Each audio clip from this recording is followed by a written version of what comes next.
ছিলেন, তিনি বলেছিলেন যে আমার রেজিনগরে বাড়ি, আমি কেন বেলডাঙ্গায় মসজিদ বানাতে যাব। তো রেজিনগরে বাড়ি, বেলডাঙ্গায় মসজিদ করা যাবে না। এটা কোন সাংবিধানিক কথা, কোন মুসলিমের কোরআন হাদিসের কথা? ভারতবর্ষের যে কোনো প্রান্তে মুসলমান তার নামাজ আদায় করার জন্য আল্লাহর ঘর মসজিদ বানাতে পারে, পারে কি পারে না? তাহলে এই যে ক্রস মুসলিম, ক্রস কেন বলছি? এই জনাব ফিয়াদ হাকিমের বাবা বাড়ি ছিল বিহারের গয়াতে। ওনার মা ছিল একজন হিন্দু রমণী, হিন্দু মহিলা। তিনি আর পৃথিবীতে নেই, মৌলানা আজাদ কলেজের অধ্যাপিকা ছিলেন। তাহলে মা হিন্দু, বাবা মুসলিম, ওই জন্য ক্রস বললাম। অর্ধেক মুসলমান, অর্ধেক হিন্দু। তিনি আমাকে সাসপেন্ড করার সময় এই মুর্শিদাবাদ জেলার একজন মন্ত্রী, যার কোনো কাজ নাই, কোনো ফাইল ইনিশিয়েট করতে পারেন না, তার দপ্তরের মাথায় বসে আছেন মাননীয় মুখ্যমন্ত্রী স্নেহধন্য অরূপ বিশ্বাস মহাশয়, পাওয়ার মিনিস্টার। তার এমওএস আছেন আকরুজ্জামান। আমি একবার আমার এক নিকট আত্মীয়, এক বোন, মালদার ইংলিশ বাজারে বিয়ে হয়েছে। এই পাওয়ার দপ্তরে তিনি উচ্চ পদে আসীন আছে, একই জায়গায় পোস্টিং আছে প্রায় 10 বছর ধরে। এই আকরুজ্জামান আমার বন্ধু, একসঙ্গে দীর্ঘদিন কংগ্রেস করেছি। ওর বাবা হাবিবুর রহমান জঙ্গিপুরের দীর্ঘদিন 4 বারের কংগ্রেস দলের এমএলএ ছিল। ও পেশায় অ্যাডভোকেট। ও প্রণব মুখার্জি প্রায়ত রাষ্ট্রপতি বা কংগ্রেস নেতা, ভারতবর্ষের বিভিন্ন পদে ছিলেন।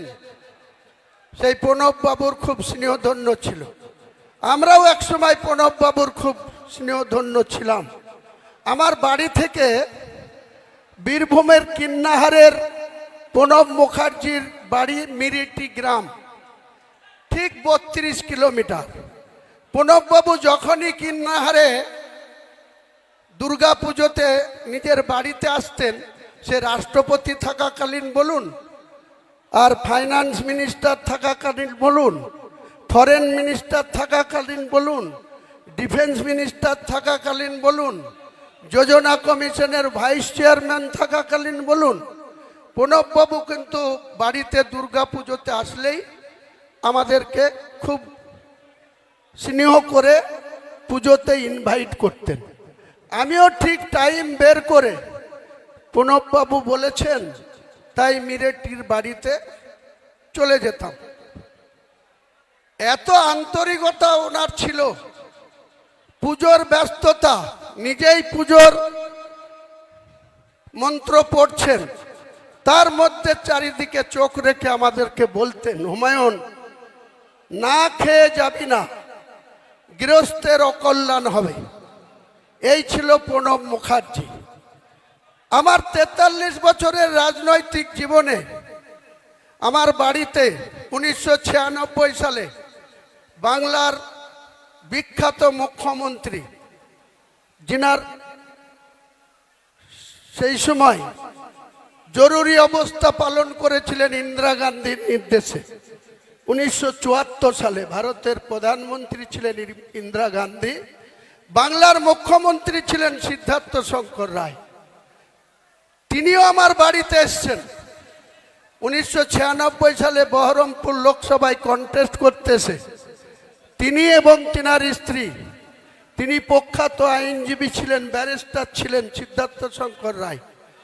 71 থেকে 77 বাংলার মুখ্যমন্ত্রী ছিলেন। তার স্ত্রী মায়া রায়ও আমার বাড়িতে এসেছিলেন। প্রণববাবু আমার বাড়িতে এসছেন। অধীরবাবু 1996 সাল থেকে 2012 সাল শুধু 100 বার এসছেন, 100 বার।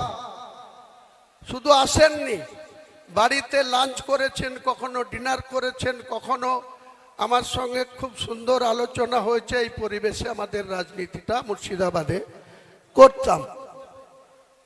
নিয়তি কখনো কখনো মানুষের মৃত্যু দেয় অ্যাক্সিডেন্টে, কখনো কখনো কারোর সঙ্গে সম্পর্ক বিচ্ছেদ ঘটিয়ে দেয় কোনো একটা ছোট্ট কারণে। তাই অধীর বাবুর পারিবারিক কিছু সমস্যার সম্মুখীন হয়ে আমাকে 2012 সালের 16ই নভেম্বর, যেদিন কংগ্রেস দলটা ছেড়েছিলাম, সেদিন আমি কংগ্রেস দলের 5টা পোস্ট হোল্ড করতাম।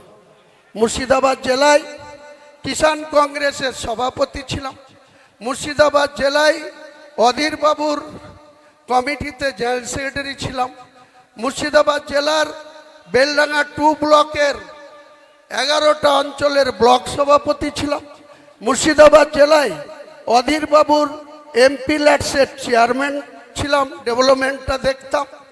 এছাড়াও পিসিসির সদস্য সহ অনেক পোস্ট হোল্ড করেছিলাম। কিন্তু আমি যখন সিদ্ধান্ত নিলাম যে আমি আর কংগ্রেস দলটা করতে পারছি না, কেন জানেন? অধীর বাবুর বাড়ির লোকরা আমাকে জাত তুলে অপমান করেছিল, জাত তুলে কথা বলেছিল। আমি অধীর বাবুকে বলেছিলাম, আমি এ কথা শুনতে রাজি নই। আপনি কংগ্রেসের দলের সভাপতি, এমপি, আমি কংগ্রেসের নির্বাচিত এমএলএ, এতগুলা পোস্ট হোল্ড করে আছি। আমি নিঃস্বার্থে মানুষের জন্য রাজনীতি করি। আমার টাকার প্রয়োজন, সেটা ব্যবসা করে রোজগার করি। কারোর সঙ্গে মিথ্যাচার করে কোনো পয়সা কোনো দিন রোজগার করিনি। ছোট থেকেই ব্যবসা করেছি, পড়াশোনা চালাতে চালাতে এই ব্যবসা করেছি। আমি আমার বাবার 5 সন্তান, আমাদের 3টে বোন, 5টা ভাই, আমি ছোট।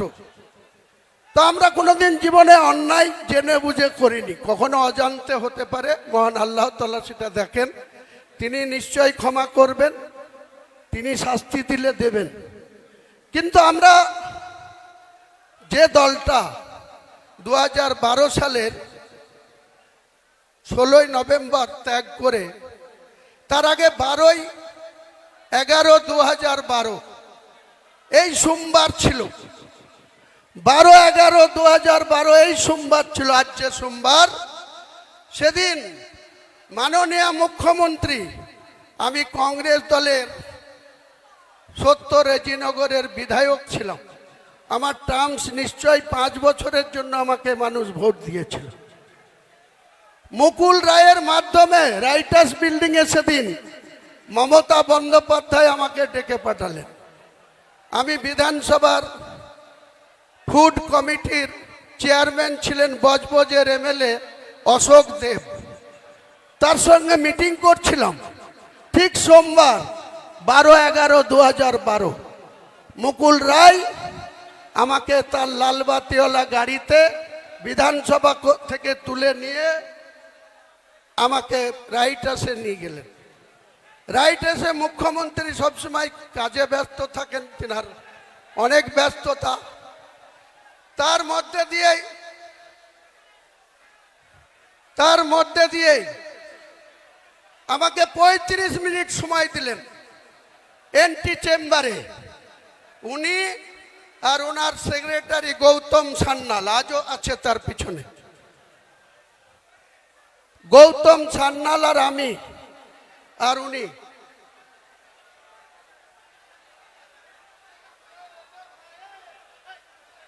এমন মারবো না।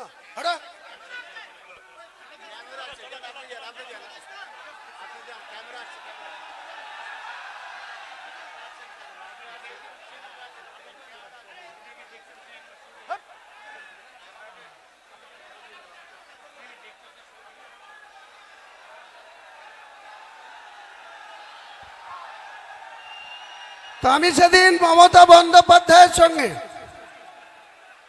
কোনো কিছু চাইনি, মন্ত্রী হতে চাইনি।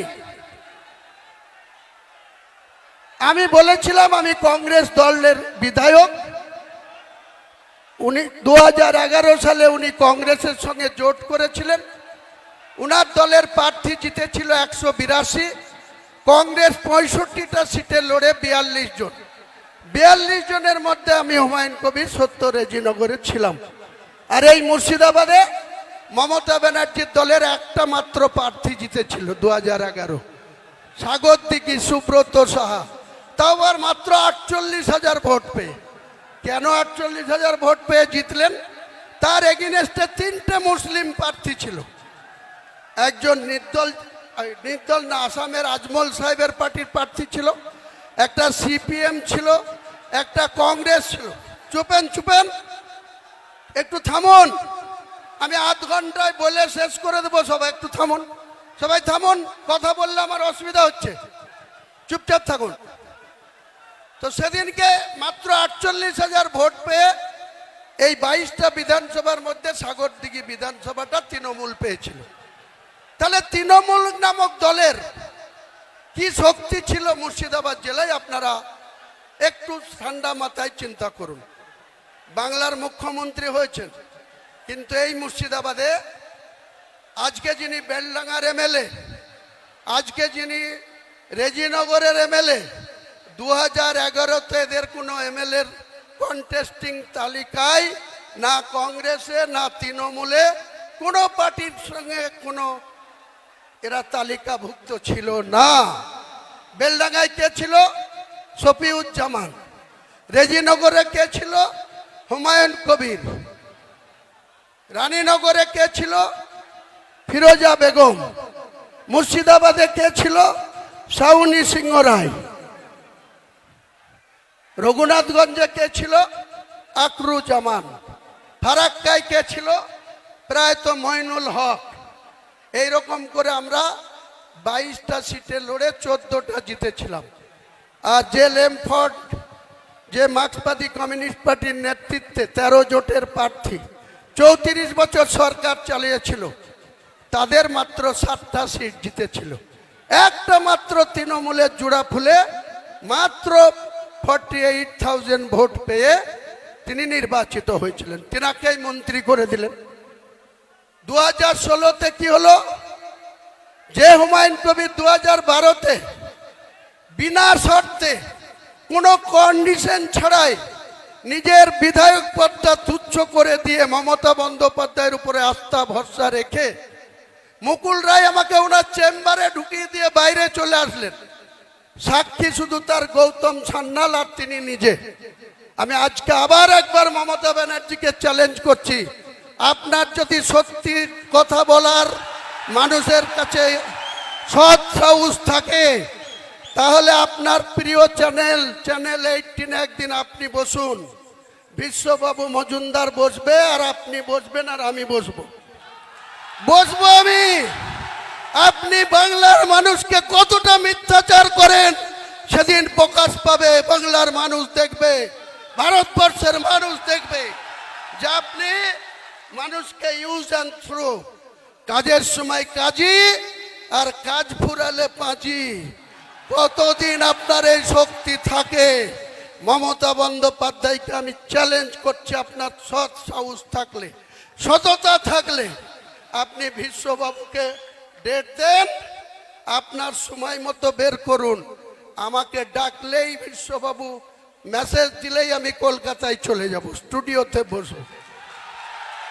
আপনার সঙ্গে যদি আমি কোনো গদ্দারি করে থাকি, কোন রকম কোনো অসহযোগিতা করে থাকি, নিশ্চয়ই আপনি বলবেন। আর আপনি আমার সঙ্গে কতটা মিথ্যাচার করেছেন, কত রকম মিথ্যাচার করেছেন, সেদিন বাংলার মানুষকে একবার নতুন করে আর একবার মনে পড়াবো, জানাবো।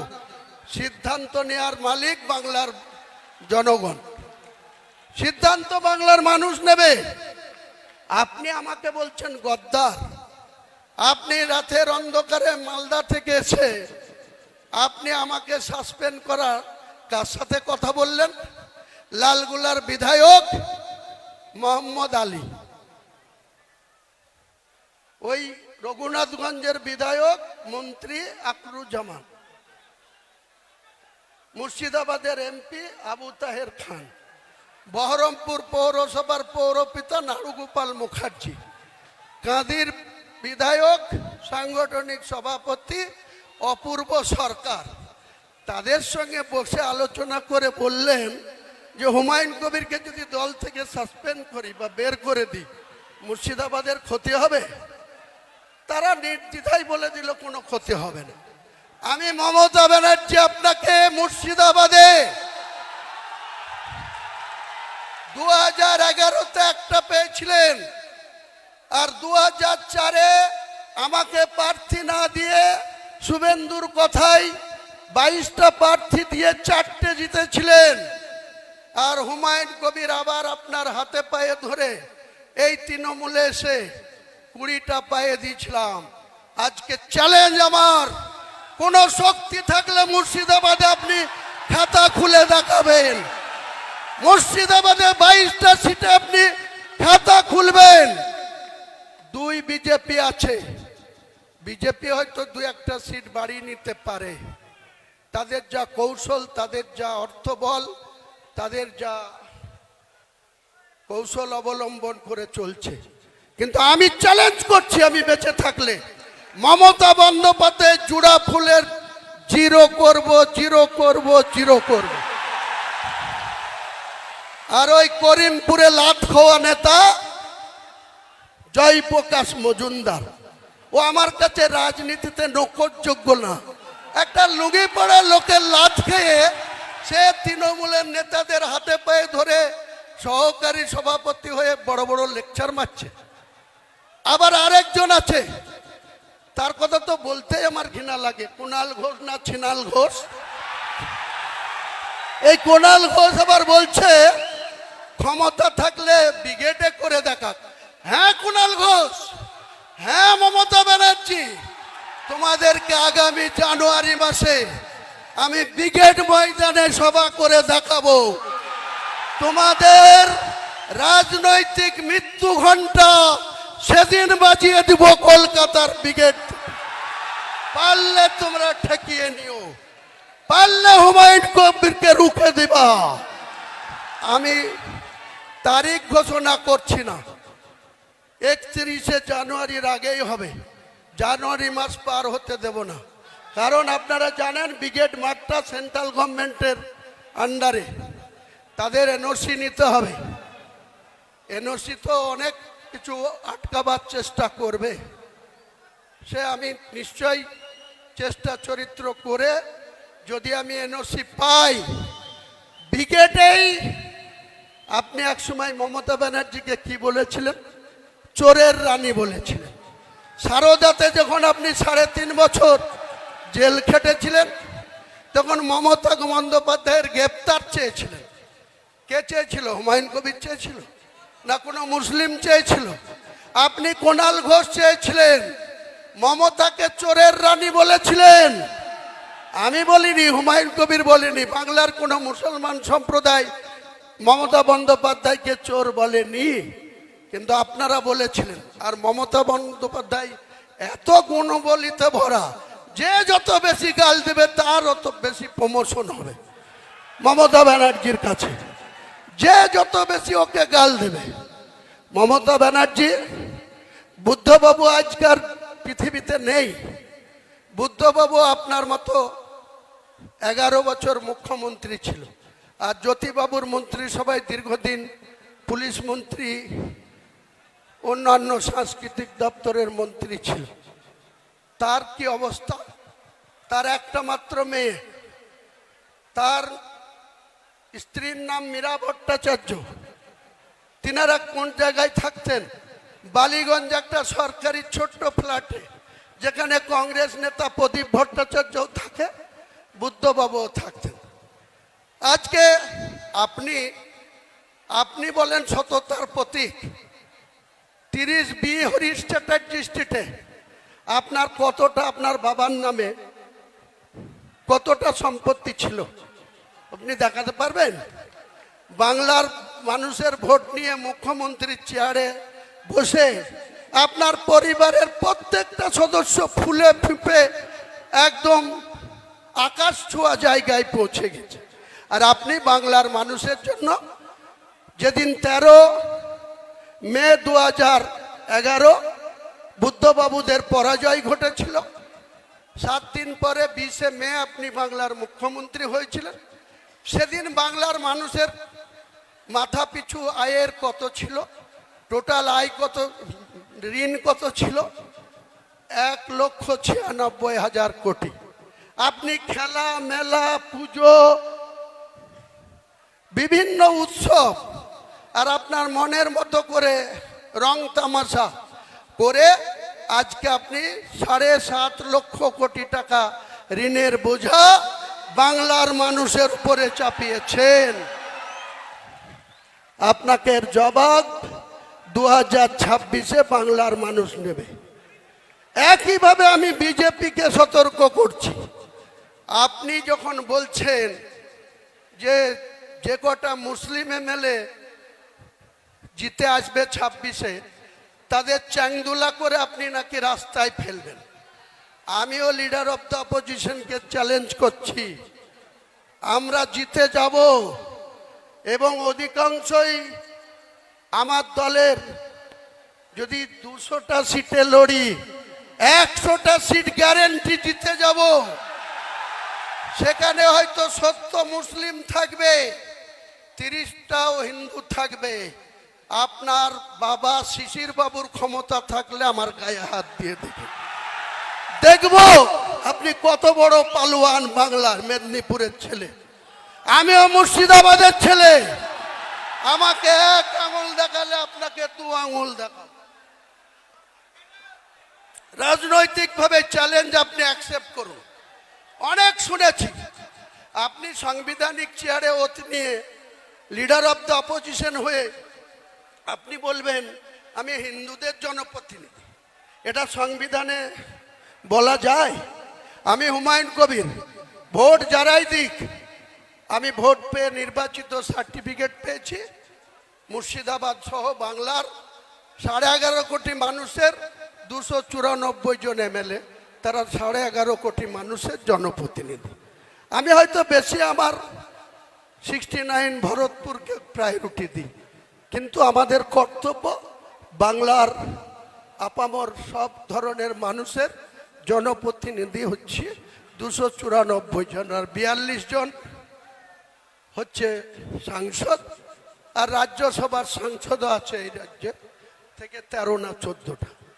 তাহলে আপনারা শুধু মানুষের সঙ্গে মিথ্যাচার করবেন। মুসলমানদেরকে আমাদের একজন বলছিলেন, আমাদের মেদিনীপুরের পশ্চিমের যিনি সভাপতি, যে মুসলমানদেরকে আপনি বলছেন দুধেল গায়। কি দিয়েছেন মুসলমানদের আপনি? কিছু মুসলমান আছে 1 মাস ব্যাপী রোজা রাখার পর আমাদের খুশির ঈদের জন্য গোটা বাংলা না গোটা ভারতবর্ষে জমা মসজিদ থেকে শুরু করে ভারতবর্ষের মুসলিমরা, পুরুষ মানুষরা ঈদের ময়দানে নামাজ পড়তে যায়। সেখানে কোথাও মহিলাদের এন্ট্রি নেই।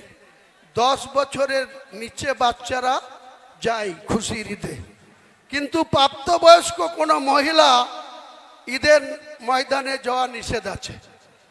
কিছু মুনাফেক বাক্কা মুসলমানকে হাত করে আপনি ঈদের ময়দানে গিয়ে আপনি বড় বড় হিজাব পরে ভাষণ দেবেন, আর মুসলিমদের উন্নয়ন হয়ে গেল? কটা মুসলিমকে চাকরি দিয়েছেন আপনি? 6টা দপ্তরের মন্ত্রী আছেন, 3-6-18টা প্রতি বছর আপনি চাকরি দিতে পারেন। কটা মুসলমানকে দিয়েছেন? আপনি যে স্পিকার করে রেখেছেন বিমান বন্দ্যোপাধ্যায়, বারুইপুর থেকে নির্বাচিত, সেও 6টা করে প্রতি বছর চাকরি দিতে পারে। কটা মুসলমানকে দিয়েছেন? শুধু মুখে মুসলমানদের ভালোবাসা। মুসলমান অত বোকা নেই, মুসলমান আজ আর মূর্খ নেই, মুসলমান অনেক শক্তিশালী জায়গায় পৌঁছেছে। একটা কথা আছে না কবিগুরুর, তোমাকে বধিবে যে গোকুলে বাড়িছে সে। মুসলমানরা তোমাকে জবাব দেবে। ওয়েট করেন মুখ্যমন্ত্রী, আর আপনার পালোয়ান ভাইপুকে বলুন যত খুশি আইপ্যাকের লোককে পাঠান, আর যে 3 মাস বাকি আছে লুটে নেন, যা পারবেন লুটে নেন। 3 মাস পরে আর আপনাদের আইপ্যাকের ডাকে কেউ যাবে না, যাওয়া বন্ধ করে দেবো। মুর্শিদাবাদে এখন থেকেই বন্ধ হয়ে যাবে, আর রাজ্যেও বন্ধ করে দেব। আর আপনার আইপ্যাক আছে, আপনি যে টাকা খরচ করে আইপ্যাককে রেখেছেন, এর আগে একজন প্রশান্ত কিশোর, তিনাকে 2020 সালে কত কোটি টাকা চুক্তি করে নিয়ে এসেছিলেন। সেই প্রশান্ত কিশোর আপনাকে তৃতীয়বারের জন্য মুখ্যমন্ত্রী পদে বসিয়ে দিলেন। 100 কোটি দেওয়ার কথা ছিল, তার 2/3 দিয়েছেন, 1/3 দেননি। সে গুছা করে চলে গেছে।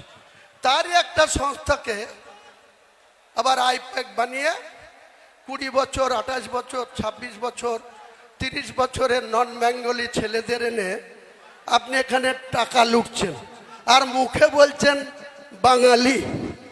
মুখে বাঙালি। শত্রুঘ্না সিনহা কোন বাঙালি? ইউসুফ পাঠান কোন বাঙালি? কীর্তি আজাদ কোন বাঙালি? লজ্জা করে না আপনার মানুষকে ভাওতা দিতে, মিথ্যাচার করতে? আপনি হুমায়ুন কবিরকে বলছেন গদ্দার। সাহস থাকলে আপনি ওপেন চ্যালেঞ্জ করলাম, আপনি ডাকবেন, আমি চলে যাব, কোনো ভয় নেই। আমি উপরওয়ালা ছাড়া কাউকে ভয় পাই না। যা হবার হবে। আপনার সৎ সাহস থাকলে আপনি চ্যানেল 18-এ বিশ্ববাবুর চ্যানেলে বসবেন, আপনার ঠিক উল্টো চেয়ারে বসে আপনার প্রশ্ন উত্তরের জবাব আমি দেব, আর আপনি আমার প্রশ্নের জবাব দেবেন। এটাই আমার চ্যালেঞ্জ। আর আজ এই ডায়াস থেকে বেশি কথা বলবো না। আমাদের দলের নাম কি, দলের এজেন্ডা কি? আপনি একটু দম নিন। আমি আজকের আপনাদের সামনে ঘোষণা করছি, আমার সুন্দরবন এডুকেশনাল ট্রাস্ট, সেই ট্রাস্ট 35 কোটি তার অ্যাসেট। আজকের আমি এই সভায় আমাদের চেয়ারম্যান হিসেবে আমি হুমায়ুন ভাইয়ের নাম ঘোষণা করে গেলাম। তিনি যেটা করবেন সেইটাই হবে। তার নেতৃত্বে আমরা আছি, থাকবো। এখানে এই মসজিদ বাবা কালিদাস এখানে এসে উদ্বোধন করে যাবেন, ইনশাআল্লাহ সে ব্যবস্থা আমরাও করব। আমরা হুমায়ুন ভাইয়ের পাশে আছি। যদি একটা মাথা নয়, যদি আর একটা মাথা দরকার হয়, তাহলে শাহজাহান মল্লিকের মাথাটা আমি আজকে সমর্পণ করে গেলাম, ইনশাআল্লাহ। এই বলে বক্তব্য। শাহজাহান সাহেবকে আমার লাখো লাখো শুকরিয়া, সালাম, আদাব জানাই। এত বড় একটা সিদ্ধান্ত জনমানুষের সামনে ঘোষণা করার জন্য আবার আমি আপনাকে সালাম জানাই। তো আমি মমতা বন্দ্যোপাধ্যায়কে ব্যক্তিগতভাবে একজন বাংলার নেত্রী হিসাবে, ত্যাগী মহিলা হিসাবে, অনেক ছোট থেকেই যখন কংগ্রেস করতাম, উনি যখন প্রদেশের সভানেত্রী ছিলেন যুবর, তখন আমরা এই জেলায় প্রায়ত মান্নান হোসেন জেলা সভাপতি, আমরা ব্লক সভাপতি জেলা কমিটিতে। 1997 সালে তৃণমূলের জন্মের আগে উনি একটা ডিএম অফিসে তালা দেওয়ার কর্মসূচি করেছেন। প্রত্যেকটা ডিএম অফিসে তালা ঝুলাতে হবে। তা আমি সেই তালা ঝুলানোর নেতৃত্ব দিতে গিয়েছিলাম। ধ্রুব চ্যাটার্জি বলে একজন টাউন ওসি ছিল, অনেক লম্বা চওড়া ফিগার। তো আমরা তালা অন্যভাবে পকেটে নিয়ে এবং ফাইল নিয়ে ডিএম অফিসে কাজ আছে বলে ঢুকে আমরা ডিএমকে ভেতরে ছিল, তালা লাগিয়ে দেওয়ার নায়ক হুমায়ুন কবির ছিল। তারপরে বহরমপুর থানা আমাদেরকে অ্যারেস্ট করে নিয়ে গিয়েছিল। আমাদের এমন নেতা মান্নান সাহেব জেলা সভাপতি, আমাদের 47 জনকে যখন অ্যারেস্ট করে পিজন ভ্যানে তুলল, মান্নান সাহেব অমনি ওপারে খাগড়া স্টেশনের বাড়িতে চলে গেল। আমরা সারা দিন না খেয়ে, বেলা 11টায় অ্যারেস্ট হলাম, সারাদিন না খেয়ে বহরমপুর লকআপে। আমার প্রয়াত নেতা, আমার রাজনৈতিক গুরু মির্জাপুরের নুরুল ইসলাম চৌধুরী আর তৎকালীন বহরমপুরের এমএলএ মায়ারানী পাল, তারা রাত্রি 10টার সময় গিয়ে আমাদের জামিন করে নিয়ে আসলো। তা আপনি সেই দলের নেতৃত্ব, আপনি সে তখন কি করতেন এত ইতিহাস আমার জানা আছে। আমার মনেও আল্লাহ অনেক রেখে দিয়েছে, আমার মেমোরি অনেক সাপ আছে, ডেট তারিখ সময় সাল সব আমি বলতে পারি ঘন্টার পর ঘন্টা। আপনি বেশি আমাকে উল্টো পাল্টা কথা বলবেন না, তাহলে আপনার পরিবারের আয়ের কি উৎস, কিভাবে আপনি এত পরিবারের আয়ের উৎস পেয়েছেন? এমনিতেই তো কাঠগড়ায় আছেন, পরিবারের সদস্যরা প্যানিকে ঘুমায় রাত্রেবেলায়, সুস্থভাবে আমাদের মতো কৃষকদের মতো সাধারণ মানুষের মতো ঘুমাতে পারে না। 200 জন পুলিশ লাগে আপনার ভাইপোকে রাত্রি বাস করতে। যেদিন ক্ষমতাটা চলে যাবে এই পুলিশ কোথায় থাকে সেটাও আমরা দেখব আগামী দিনে। এই পুলিশ কার হয়ে কাজ করে? আর মুর্শিদাবাদের পুলিশ প্রশাসনকে আমি আজকে আমাদের সাপোর্ট দেওয়ার জন্য ধন্যবাদ জানাবো। কারণ বিগত 6 তারিখে এই জেলার পুলিশ, রাজ্যের পুলিশ অনেক অসহযোগিতা করেছে। কালকে ছোট্ট একটা ঘটনা ঘটেছে। হুগলির একজন ব্যক্তি আতাহার সাহেব, তার বয়স 66 বছর, তিনি আমার দলের কমিটিতেও আছে। তিনি আজ সকাল সকাল বাড়ি থেকে বেরিয়ে এখানে আসার কথা ছিল। রাত্রি 10টার সময় জনাব ফিয়াদ হাকিমের কিছু গুন্ডা গিয়ে তার বাড়িতে তার মিসেসকে, তার স্ত্রীকে, তার ছেলেকে অনেক ধমকি দিয়ে এসছে। আমি ফিয়াদ সাহেবকে বলছি, আমার যেদিন মাথা গরম হবে সেদিন কিন্তু আপনাকে প্রয়োজন হলো ওই ব্রিগেডের সভা থেকেই লক্ষ লক্ষ লোক নিয়ে গিয়ে আপনার মেয়র অফিস ঘিরব, দেখবো আপনি কত চুমকাতে পারেন লোককে, কত আপনি ক্ষমতা দেখাতে পারেন লোককে। এসব করবেন না আমার সঙ্গে।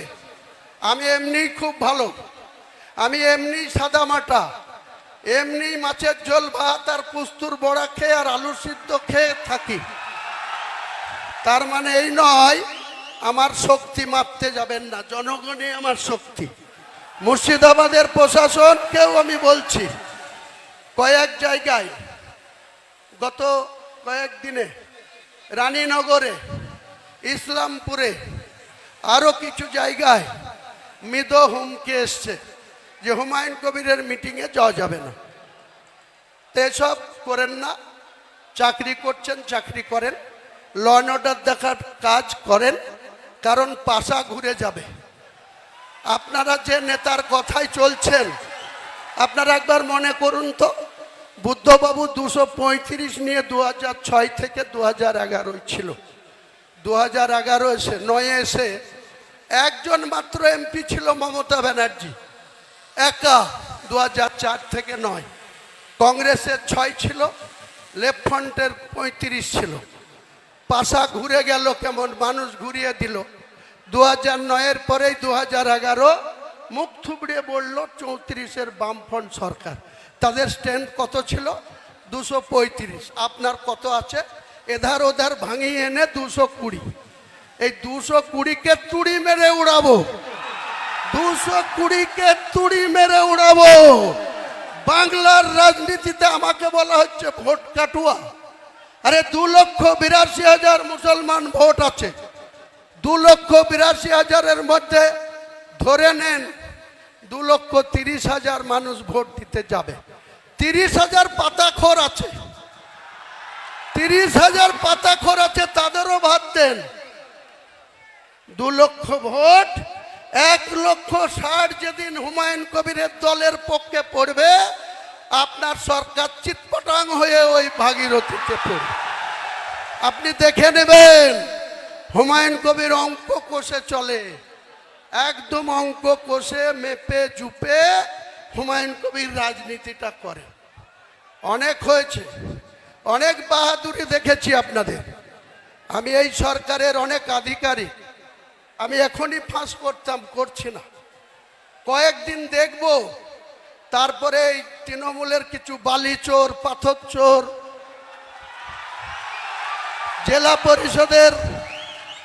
জেলা পরিষদের সেক্রেটারি ডাইরেক্ট কন্ট্রাক্টরদের সাথে 1.5 কোটি টাকা গুনে নিচ্ছে। ফুটেজ রেখে দিয়েছি, অপেক্ষা করো বাবা গো। তারপরে 10 লক্ষ টাকা আবার অ্যাকাউন্টে নিয়েছে। এত বড় স্পর্ধা। আর মমতা হচ্ছে সতী সাত্রী সাবিত্রী, নেত্রী হচ্ছে খুব সতী সাত্রী সাবিত্রী। আপনার দলের আধিকারিকদের এত স্পর্ধা হয় কোথা থেকে? কোথা থেকে হয় মুর্শিদাবাদের মানুষের অর্থকে এইভাবে লুট করা? যান বীরভূম, পাথরের খাদান থেকে একটা পাথরের ডাম্পার লোড হয়ে আসছে। গোটা বীরভূমের থানাগুলো আসতে মাত্র 4,000 টাকা খরচা হয়। যেই মুর্শিদাবাদের বেলগ্রাম ঢুকবে বড়ুয়া থানায়, শুরু হয়ে যাবে একাই একটা থানাতে 4,000। যেই কাঁদি আসবে, এক মহান মাতব্বর আছে মৃণাল সিনহা, কাঁদির আইসি, অমনি তার পাওয়ার 6,000 টাকা লাগবে গাড়ি পিছু। তাহলে 4 আর 6 10,000। বহরমপুর এসে হেডকোয়ার্টার, সেটা আবার নেমে যায় 2,000। এই তুলাবাজির ভাগ কে নেয়? তুলাবাজির ভাগ কোথায় যায়? ওয়াকফ নিয়ে। আপনি বললেন মুসলমানদের কোনো চিন্তা নাই, আমি মুখ্যমন্ত্রী থাকতে ওয়াকফ নিয়ে তোমাদেরকে ভাবতে হবে না। আমি একাই ওয়াকফ আইন মানছি না, অ্যামেন্ডমেন্ট মানছি না। কে বলেছিল? মুখ্যমন্ত্রী বলেছিল না আপনারা বলেছিলেন? বলেছিল। এবং সুতি থেকে, মুর্শিদাবাদের সুতি থেকে 6 মে 2025 উনি পরিষ্কার বললেন, আমি ওয়াকফ নিয়ে এখানকার মুসলমানদের কোনো আন্দোলন করতে দেব না। তাদের যদি আন্দোলন করার ইচ্ছা হয় দিল্লিতে যাক, দিল্লিতে গিয়ে আন্দোলন করুক। আপনার এত স্পর্ধা, আপনি রাজ্যের মুখ্যমন্ত্রী, গোটা রাজ্যের মানুষকে সুরক্ষিত রাখা আপনার মরাল ডিউটি। আপনি সেটা না করে মুসলমানদেরকে এত তাচ্ছিল্য। আপনার বেলারো অফিসগুলা, ল্যান্ড দপ্তরের মন্ত্রী আপনি, বেলারো অফিসগুলা কিভাবে লুট করছে, ন্যায্য জমি, খতিয়ানভুক্ত জমি তাদের মিউটেশন করতে গিয়ে 2 নম্বরই করছে। কার জমি কার নামে রেকর্ড করে দিচ্ছে। বাপদাদার আমল থেকে ঈদগাহ, কবরস্থান, এমনকি হিন্দুদের যেটা বার্নিং ঘাট, সেই সবের জায়গাও আপনার চুরি করতে দ্বিধা করেন না আপনি, আপনার বেলারোরা। আর আপনি সতী সাবিত্রী সাজেন। মুখে সতী সাবিত্রী সাজলে হবে না। আর মুসলমানদেরকে মুখে ঈদের ওই রেড রোডে গিয়ে নামাজ পড়লে হবে না। আগামী ঈদ আসছে, বাবরি মসজিদ যেখানে ঘটছি, প্রথম জুম্মাতে 1 লাখ, দ্বিতীয় জুম্মায় হয়েছিল 2 লাখ। আমি মমতা ব্যানার্জিকে একবার আহ্বান করব, আপনি মুখ্যমন্ত্রী হিসাবে আপনার টাইম মতো এই বাবরি মসজিদের এখানে একটা ঈদের নামাজের ডাক দেব। মুর্শিদাবাদের মানুষ কতটা আসবে ঈদের ময়দানে নামাজ পড়তে, আর আপনার ওই রেড রোডের ময়দানে কত লোক থাকে সেটা একবার পরীক্ষা করে নেবেন, মাপজোক করে নেবেন। কাজেই আপনি আপনার মতো চলুন। ফেব্রুয়ারি মাসটা আমাদের পুলিশের চুমকানি ধুমকানি একটু একটু সহ্য করতে হবে। যারা সহ্য করবেন, অতিরিক্ত মাত্রায় করলেই আমাকে জানাবেন।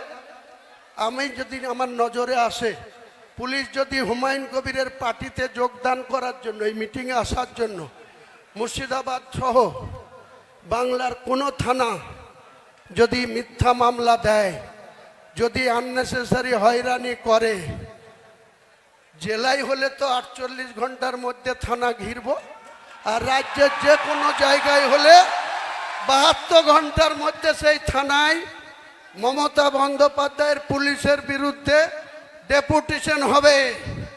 আর শুধু ডেপুটেশন হয়ে খালি খালি চা খেয়ে বাড়ি আসবো না।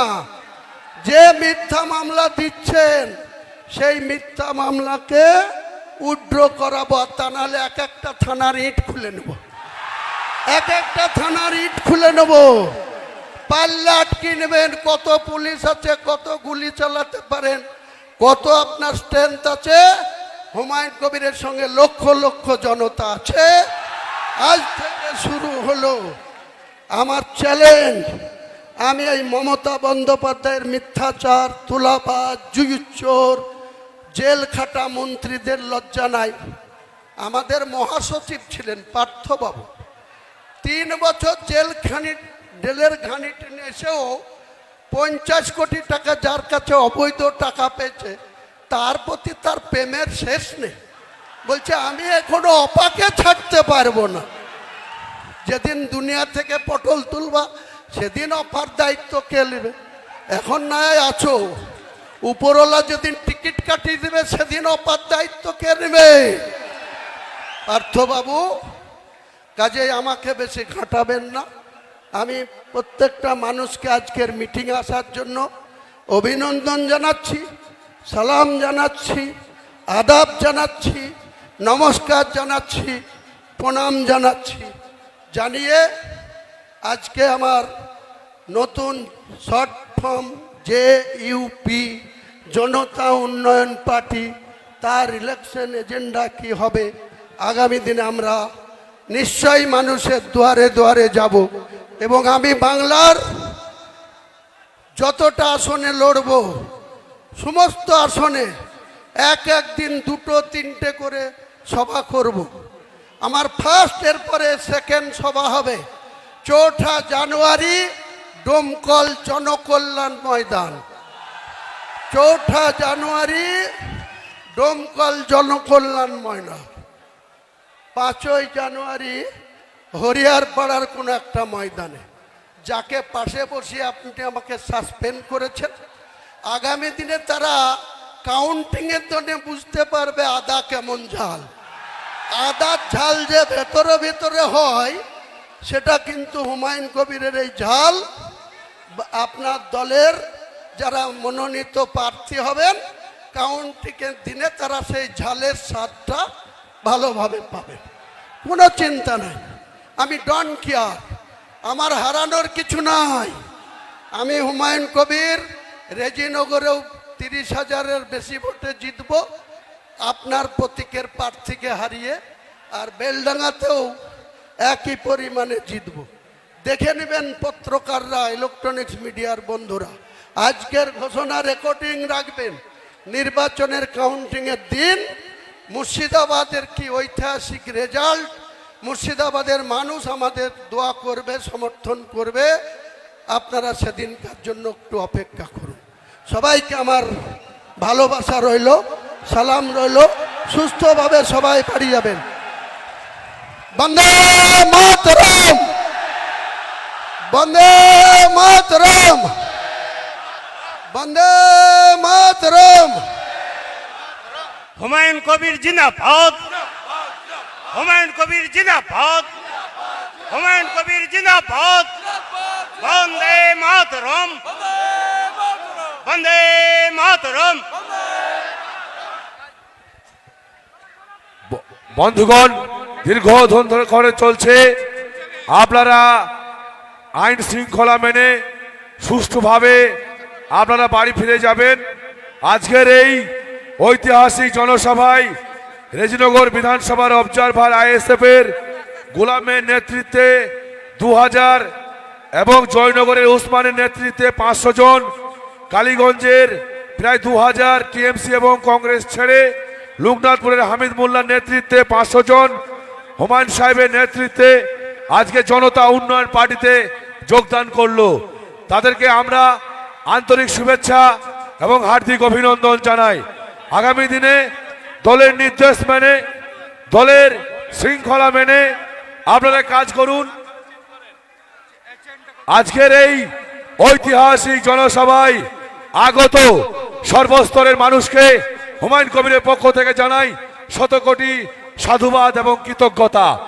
এভাবেই আপনারা হুমায়ুন কবিরের হাতকে শক্তিশালী করতে, হুমায়ুন সাহেবের মাটিকে শক্ত করতে আগামী দিনে এই উন্মাদনা, এই স্বতঃস্ফূর্ততা আপনাদের কাছে কামনা করি। নারায়ণ তাকবীর, নারায়ণ তাকবীর, নারায়ণ তাকবীর।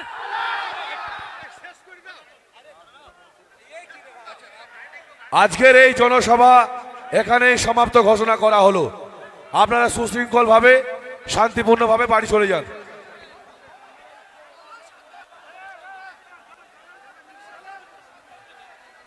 হ্যালো, আপনারা আস্তে আস্তে আপনারা সুশৃঙ্খলভাবে আপনারা যাবেন, যাতে কোথাও কোনো জায়গায় মানুষের সমস্যা না হয়। জাতীয় সড়কের যাতে কোনো সমস্যা না হয় সেই দিকটা মাথায় রাখবেন। কাবাসডাঙ্গা অঞ্চল থেকে 500 জন তৃণমূল ছেড়ে জনতা উন্নয়ন পার্টিতে যোগদান করলো। রানীনগর থেকে মাজারুলের নেতৃত্বে 500 জন তৃণমূল ছেড়ে জনতা উন্নয়ন পার্টিতে যোগদান করলো। নাকাশিপাড়া থেকে প্রায় 2000 কর্মী সমর্থক তৃণমূল কংগ্রেস এবং কংগ্রেস ছেড়ে হুমায়ুন কবিরের আদর্শে অনুপ্রাণিত হয়ে তারা জনতা উন্নয়ন পার্টির ছায়াতলে চলে আসলেন। পলাশিপাড়া রকিবের নেতৃত্বে 20টি বাস আজকের এই জনসভায় তারা হুমায়ুন কবিরের ডাকে এসে উপস্থিত হয়েছেন। নওদা ইকবলের নেতৃত্বে শত শত কর্মী তৃণমূল কংগ্রেস এবং কংগ্রেস ছেড়ে